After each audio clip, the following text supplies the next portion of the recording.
Olá, pessoal! Hoje vamos gravar o NatCast.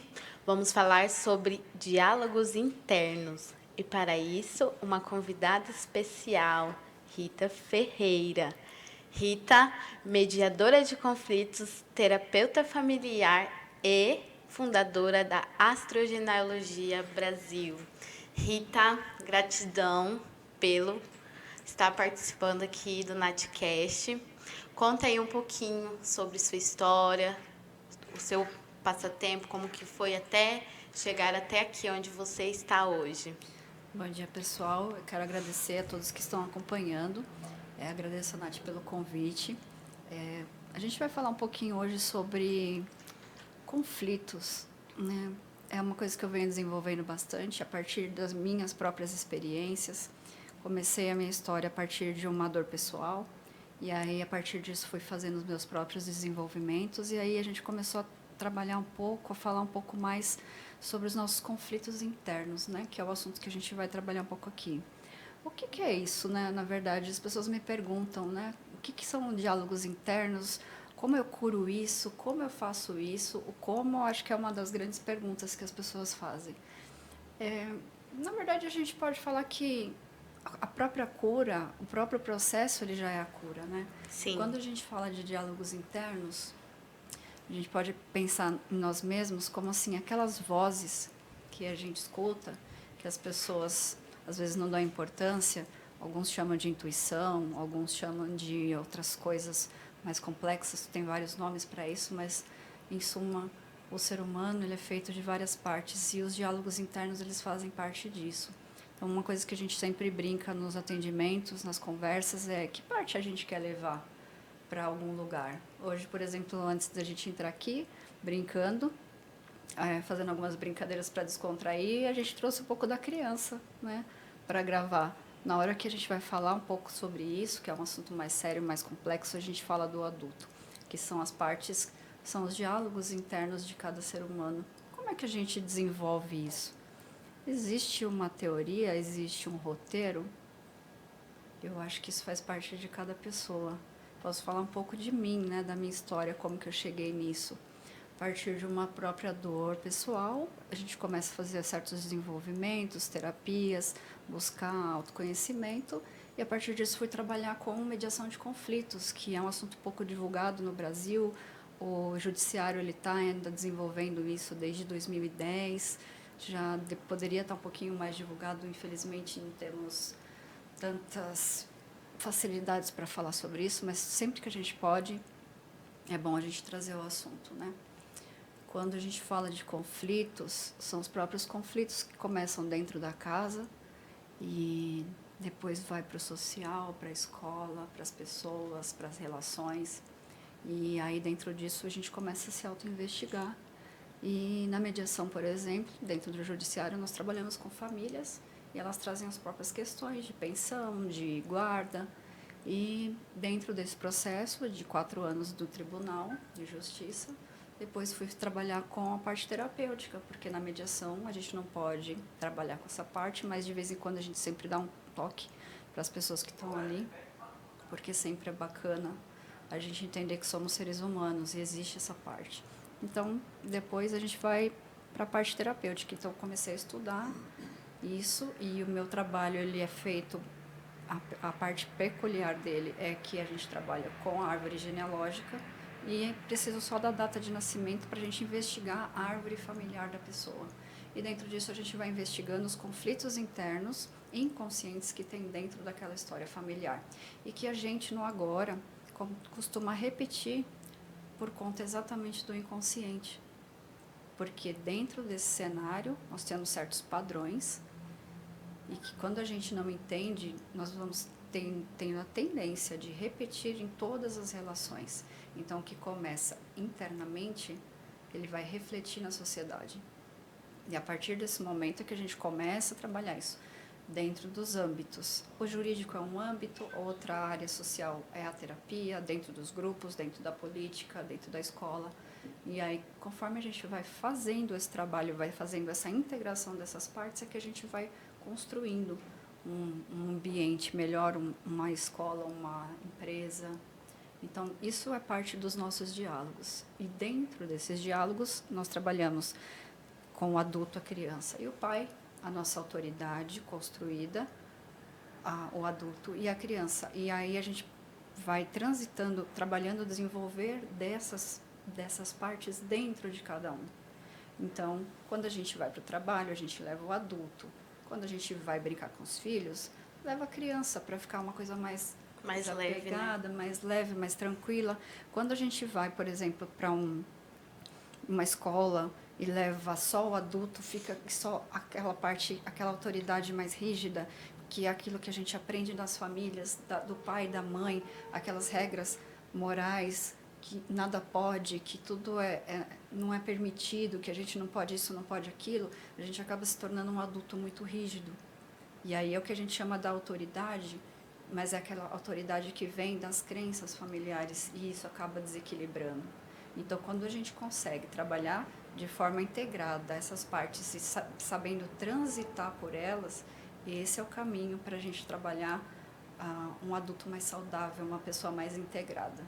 Porque sempre que a gente está nas polaridades ou nos extremos, isso acaba se tornando pesado, rígido. E Rita, me fala um pouquinho, como que é ser terapeuta nesses dias atuais, onde tudo é internet? Então, essa pergunta é interessante, né, Maico? O Maico está aqui ajudando a gente também, fazendo um make-off aqui, né? As redes sociais, elas têm um papel bacana, eu acho, muito interessante, porque a tecnologia está a serviço da integração do planeta, né? Hoje a gente está aqui e a possibilidade de ser ouvida, de ser vista em vários lugares do mundo, e aí a internet vem com esse papel. O problema, eu acho que, na minha visão, né, é sempre o desequilíbrio. Então, se a gente está sempre no online, a gente está só na internet, o ser humano ele foi feito, na essência, para integrar, para socializar, para se tocar.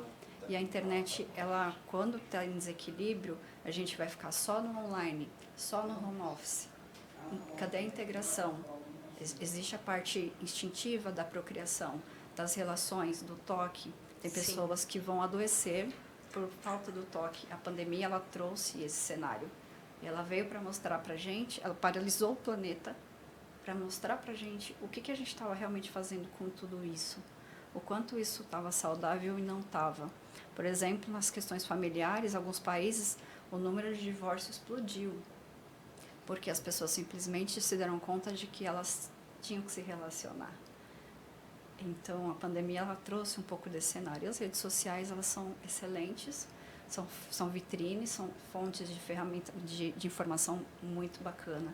Eu acho que o desafio, né, de vocês que gostam dessa parte, que estão a serviço da comunicação, é trazer as informações mais profundas, né, com mais clareza, tirar um pouco da questão de ser muito vazio, de ser qualquer coisa, e a gente trazer um pouco mais de informação que tenha valor dentro das redes sociais. Então, sempre ter um equilíbrio, né, entre o digital e o social. Ter isso, né? Eu sempre brinco que o equilíbrio é o segredo. Claro que a gente como ser humano, todo mundo tem, né? Um dia a gente está num lado, outro a gente está no outro. O equilíbrio, ele é quase meio que impossível da gente alcançar, mas a busca dele é que é bacana. Nem só no online e nem só socialmente, nem só se divertindo e nem só trabalhando. Então, sempre a integração. O caminho do meio é uma das filosofias da mediação, que é quando um cede um pouco, outro cede outro pouco, e a gente chega no meio termo. E aí todo mundo ganha. Então, esse princípio da mediação eu levo para os atendimentos terapêuticos quando a gente trabalha com as famílias. E aí, investigando um pouco dos papéis, a gente consegue identificar onde, por exemplo, está desequilibrado um papel, quem é que está fazendo um papel que não é o do seu lugar. Muitos filhos, quando ocupam um lugar que não é da ordem correta, por exemplo, o primeiro ocupando o lugar do terceiro, do quarto, que são papéis diferentes dentro da família, aí a gente já começa a ver um certo desequilíbrio. E uma pessoa ocupando o lugar errado, entre aspas, né? Porque não existe o lugar certo e o errado, mas existe o lugar de equilíbrio. Então, conforme nós vamos investigando isso, fica mais claro a questão do desequilíbrio e da desordem dentro das famílias, E aí fica mais desafiador para a gente, enquanto ser humano, ir em busca e alcançar isso. Por isso que muitas pessoas demoram, às vezes, para buscar uma terapia, para buscar uma ajuda.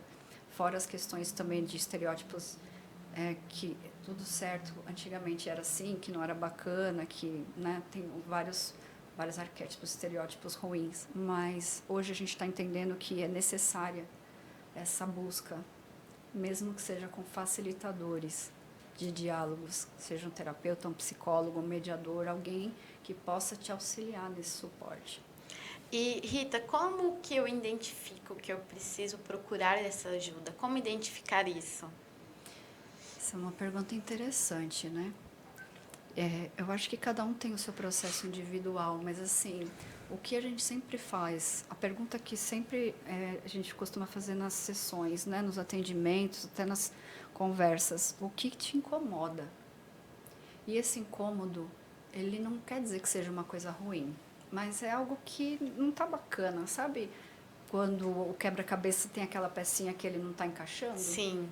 Então é hora que a gente começa a acender um alerta. E aí você vai, de repente acontece uma situação que te incomodou. E aí você deixa para lá e fica tudo bem, mas aí vem uma outra situação, uma segunda, que é exatamente a primeira. E aí você já precisa começar, né, a se questionar, a pensar um pouquinho o que está incomodando, se está incomodando ou não, o que pega, né, o que vem, o que incomoda, mas começar a analisar, acho que esse já é um primeiro ponto. E depois, para você buscar uma ajuda, eu sempre indico que a própria pessoa, ela sempre tem as respostas, porque nos trabalhos que eu faço, eu sempre busco desenvolver autonomia. Então, a gente sempre sabe, a alma sabe onde está a resposta.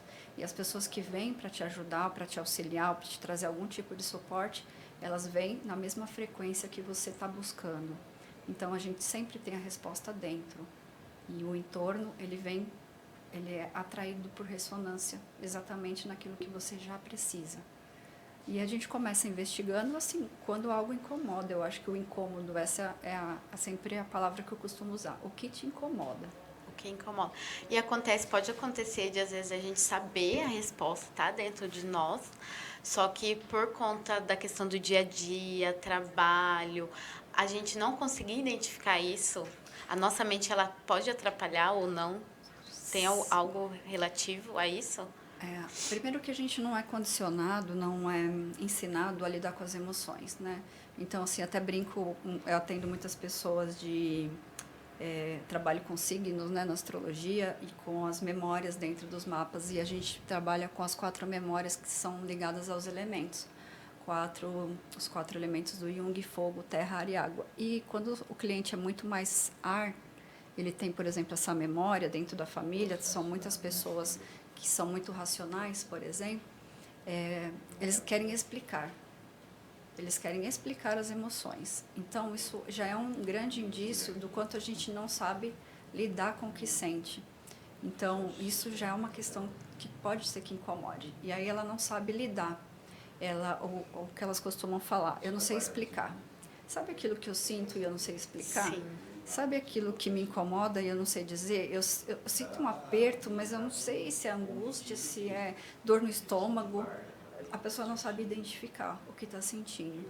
E aí a gente fala que a mente pode enganar um pouco. Às vezes é uma intuição, às vezes é um pensamento racional. Ela sabe a resposta porque a gente sempre sabe, mas a mente acaba um pouco atrapalhando esse sentir. Então, um facilitador, um terapeuta, ele pode ajudar nesse diálogo, mas ele deve só facilitar esse diálogo interno. Ele não dá as respostas, porque as respostas já estão dentro da gente. Nós somos apenas um suporte, um facilitador desses diálogos. Acontece muito comigo, né? De quando eu tenho algo para resolver ou coisas que não foram resolvidas ou foi mal resolvida, né? De eu não conseguir trabalhar. Me trava, assim, eu não consigo trabalhar, eu tento, mas eu não sei se vem, né, a emoção, mas o meu racional ele não consegue ali, porque a emoção, para mim, ela tá aflorada. Eu preciso resolver isso, enquanto não resolvo, eu não fico em paz. Isso influencia muito, né? Isso, para mim, me parece um exemplo prático de um diálogo, de um conflito, de um diálogo interno. Porque uma Sim, parte com quer certeza. fazer, né? Porque a energia da ação, eu sei que eu preciso, eu fico ansiosa, mas o meu racional me bloqueia porque eu não sei para onde eu vou, eu não sei que decisão tomar, então eu preciso achar um recurso. Por exemplo, eu indicaria para uma pessoa, a gente precisa analisar direito, né, como que ela funciona, qual é a forma dela funcionar. Mas, por exemplo, causar alguma ação, sair para caminhar, por exemplo, porque ajuda você a agir, a impulsionar a uma energia de ação e também ao racional.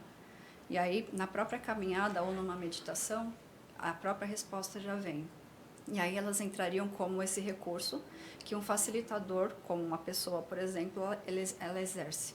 Mas isso também é uma forma dela trazer um facilitador que não precisa ser exatamente uma pessoa, mas pode ser uma ação que você faz. Às vezes você conversar com uma pessoa da casa, um vizinho, nossa, você me fez ter um insight. Sim. Isso já é um facilitador. Então, às vezes, não é só terapia na parte terapêutica de lidar com as emoções, mas um recurso, uma pessoa, uma ação, uma caminhada, uma meditação. Eu uso muito a caminhada quando eu tô ansiosa, né? Porque eu fico pensando muito, lá na frente, o que eu tenho que fazer, ou às vezes eu tenho trabalho para fazer, tô fazendo outras coisas, então quando eu fico muito ansiosa, é a questão de pensar lá na frente. Mas aí o que acontece? Eu vou e faço a caminhada, que a caminhada é uma coisa que me ajuda muito. E geralmente quando eu tô com pouca criatividade, falta de conteúdo, eu vou, caminho, daí vem os insights. É muito essa questão da ansiedade, né? Que hoje existe muitas pessoas ansiosas, né? Eu penso assim que são a questão de trabalho, família, é tudo muita coisa, né? E veio essa questão da pandemia também, que deixou as pessoas mais ansiosas. O que você fala sobre isso? O que dá para se fazer? Uma caminhada, um yoga, uma meditação? Eu acho que sempre a gente precisa lidar com o indivíduo de forma pessoal, mas é sempre bom trazer alguma forma de concretude, né, de chão. Então, andar, por exemplo, perto das árvores, da natureza, quando a pessoa está muito ansiosa, traz mais concreto, traz mais chão.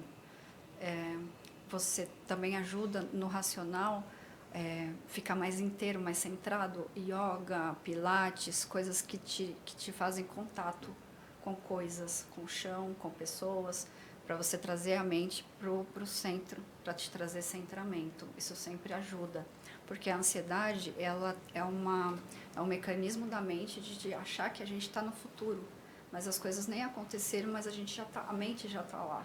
Então, algumas pessoas têm mesmo essa habilidade de, quando você começa a desenvolver algumas atividades, você adquire uma habilidade de já enxergar todo o roteiro, todo o caminho, e você enxerga lá na frente.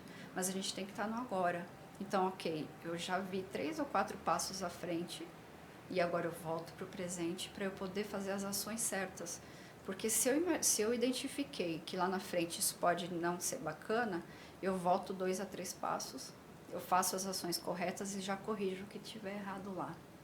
E aí é uma forma de você diminuir a ansiedade. Então, caminhar, yoga, esses exercícios para trazer centro, respiração, às vezes uma simples respiração profunda te traz mais centramento, já diminui a ansiedade, porque a ansiedade ela está na mente, não está tanto no corpo. Às vezes você conversar com alguém e só de respirar, só parar, às vezes pedir para a pessoa um abraço. Tem pessoas que precisam mais de toques físicos do que outras pessoas e isso adoece, tá? A falta de toque, ela vai adoecer muitas pessoas, é a tendência da pandemia, porque exatamente pela falta do contato físico. Isso pode ser uma questão de saúde um pouquinho mais para frente, né? Então, assim, a gente pode já fazer isso de vez em quando para evitar isso no coletivo, porque o ser humano ele é feito de interação, ele precisa disso. E a gente, por conta do online, de todas essas questões mais contemporâneas, a gente acaba se afastando do instinto. E o instinto humano é mesmo de toque. A gente veio para desenvolver as emoções, o toque, a interação, o afeto. E Rita, como identificar se uma pessoa ela quer um abraço, se ela quer só ser ouvida, se ela quer falar e também ouvir o outro? Como identificar isso? Tem como identificar Se a pessoa não fala, eu só quero conversar com você, eu só quero que você me ouça, ou, eu só quero um abraço, ou só quero chorar. Como identificar?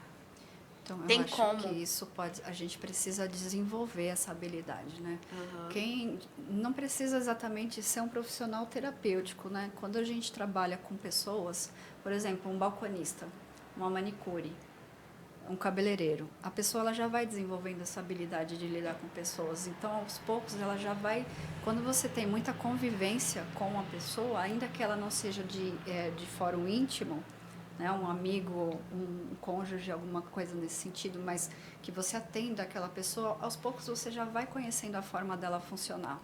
Então a gente começa já a identificar essas questões só na convivência. E às vezes, por exemplo, quando a pessoa está muito irritada, às vezes ela só quer chamar atenção. Eu tenho um caso que eu acabei de vivenciar quando eu estava vindo para cá, na ponte que tem aqui perto. No trânsito, eu vi um moço que estava numa ponte querendo se suicidar. Isso foi agora. E aí o que eu percebi? Tinha mais 2 pessoas falando sobre isso, né, dentro do ônibus que eu estava. Mas foi interessante, eu vou para a parte fria da terapia e vou analisar o cenário. Ele tinha 5 viaturas esperando, olhando para ele para tentar socorrer.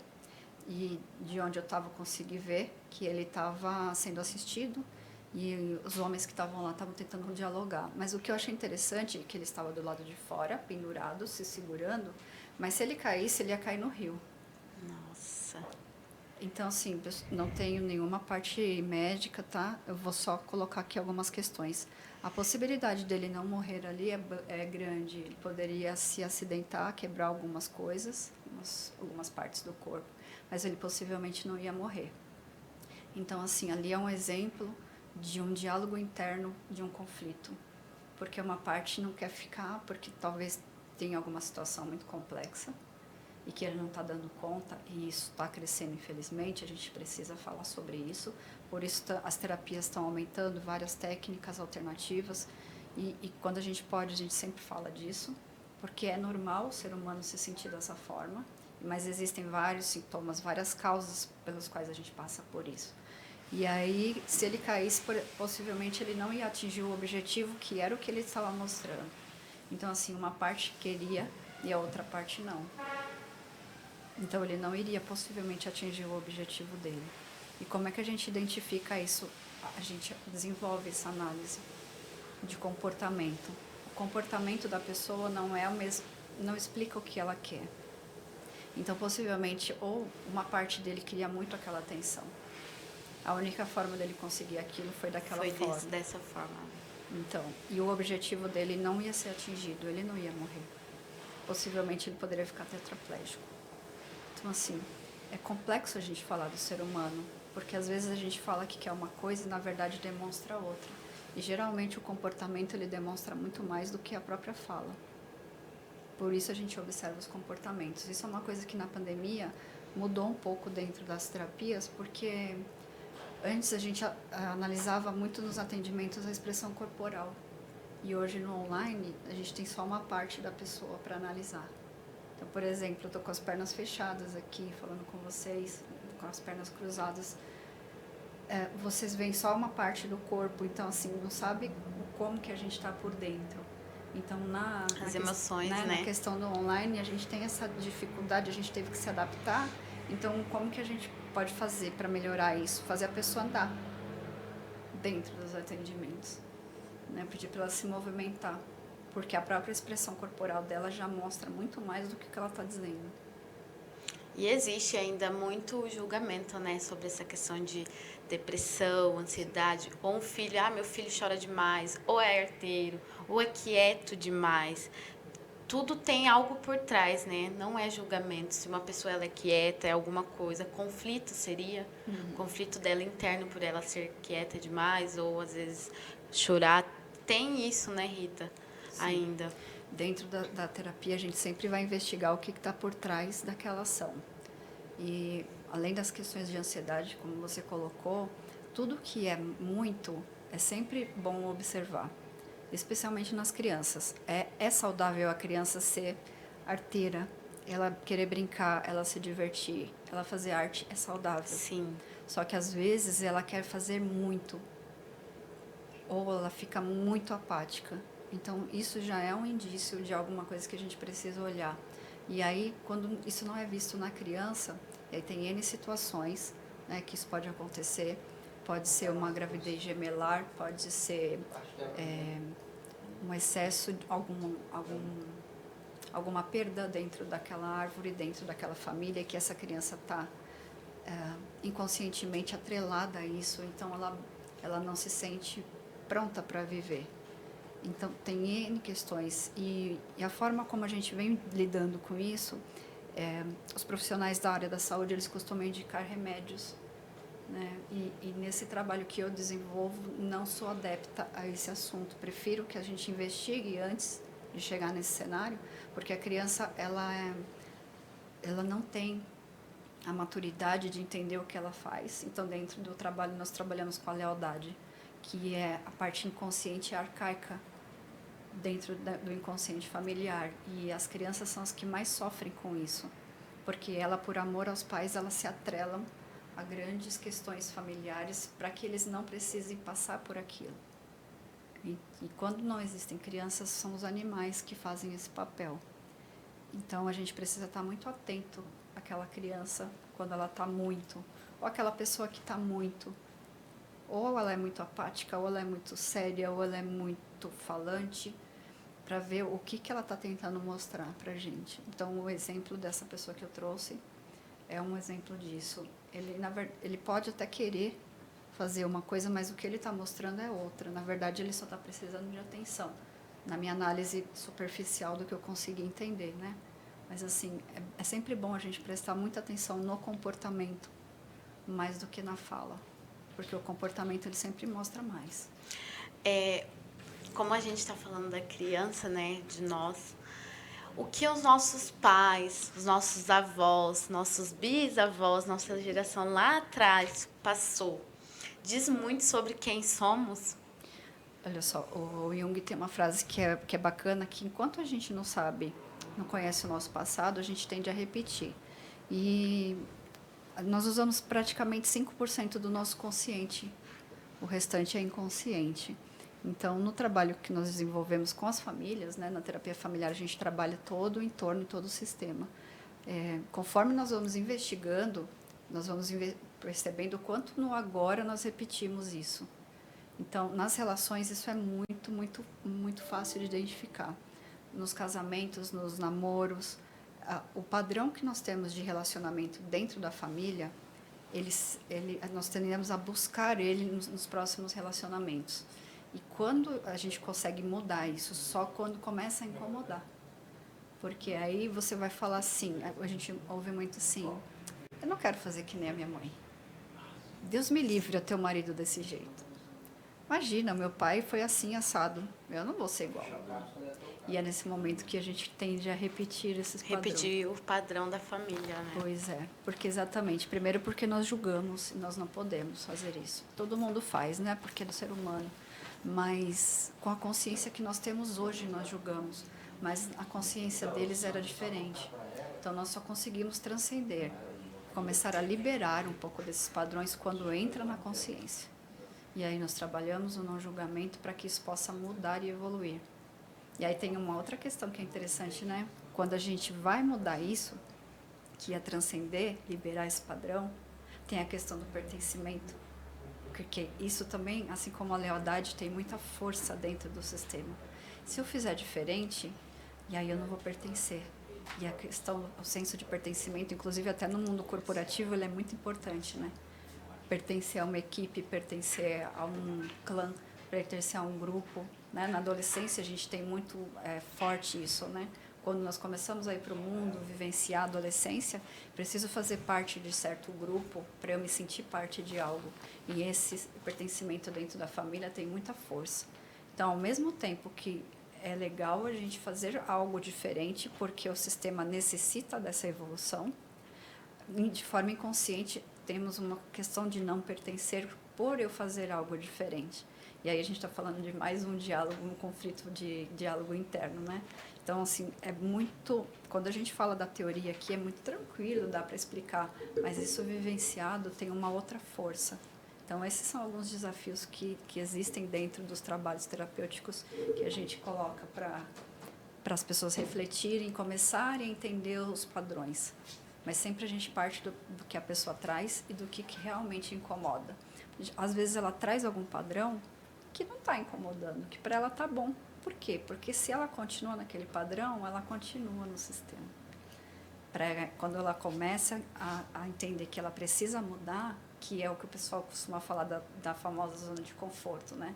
Eu ficando nesse lugar é melhor para mim, porque aí eu continuo pertencendo e eu continuo na minha criança leal ao sistema.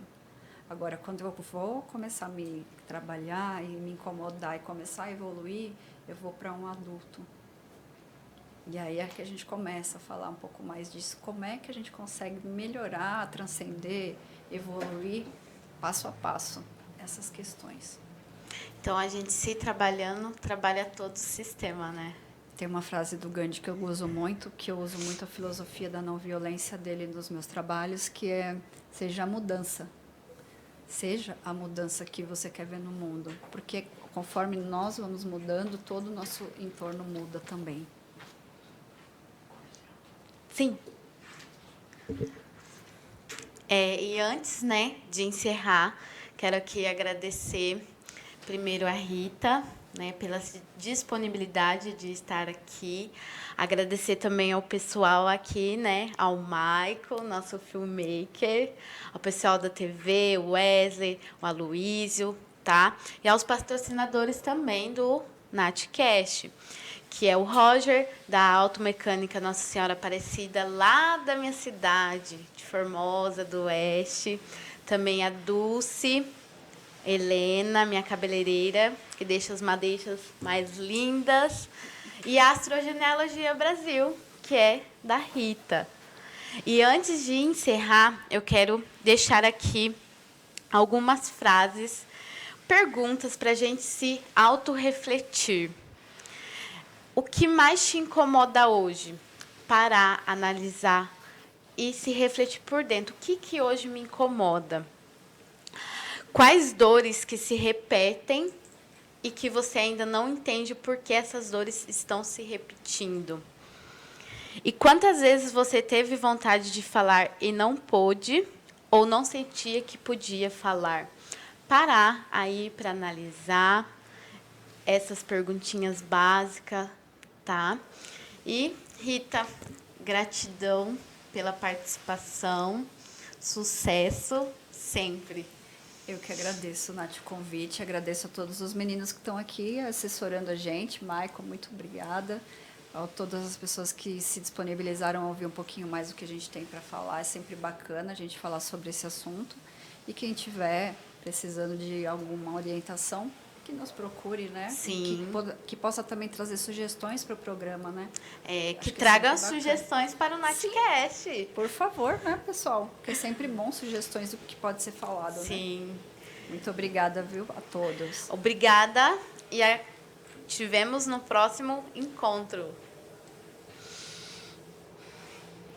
Foi? E aí, Michael, gostou da aula? Gostei, foi da hora, pediu.